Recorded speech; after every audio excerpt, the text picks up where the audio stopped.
डराउँदिनँ कि कसैसित पनि। मलाई यत्रो अहिले धम्कीहरू आएको छ है, म डराउँदिनँ के सर।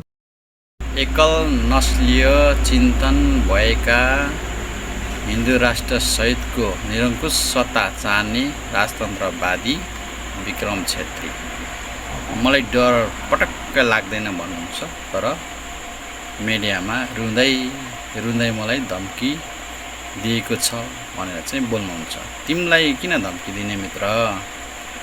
तिमी भित्र स्वार्थ र निरङ्कुश सत्ता चाहने व्यक्ति हो भनेर सबैले बुझिसकेका छन्।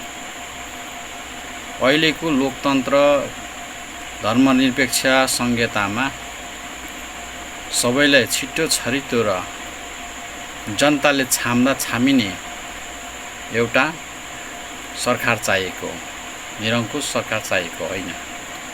त्यस कारणले मत यदि राजा चाहिने नै हो भने जनताले चुनावमा मत दिइहाल्थ्यो नि। संसद कतिजना गएका छन् त गएको चुनावको प्रतिनिधि सभामा, सदनमा कतिजना पठाएका छन्।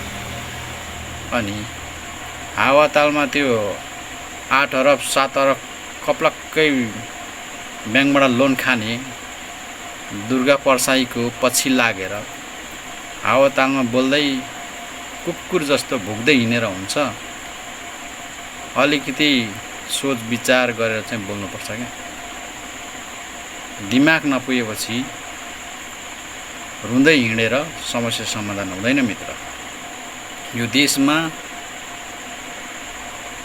धर्मनिरपेक्ष संहिता र यो देशको नागरिक बहुभाषिक बहुल राज्य र बहुल समुदायलाई सम्बोधन गर्ने संविधान र प्रदेश चाहिएको हो।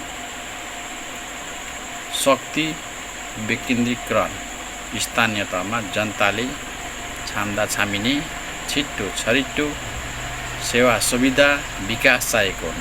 त्यहाँ काठमाडौँमा मात्रै राजाले सुट कालो चस्मा लगाएर यसो अम्ला ठड्याएर देश विकास हुँदैन मित्र।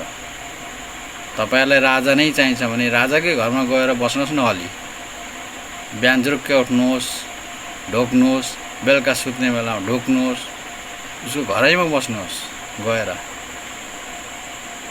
राजा नै तिमीलाई चाहिन्छ, राजा नै हेरिराख्ने हो भने उसको घरैमा गएर बस्नुहोस्, ज्ञानेन्द्रको घरमा। तर यो देशको नागरिकले निरङ्कुश सत्ता र जातीय धर्म, जातीयवादी, एकल भाषा, एकल जाति, त्यो शासन अहिलेको लोकतन्त्रमा मान्दैन र मानिँदैन। यो कुरा एक रहोस् मित्र, रुँदै नहिँड्नुहोस्।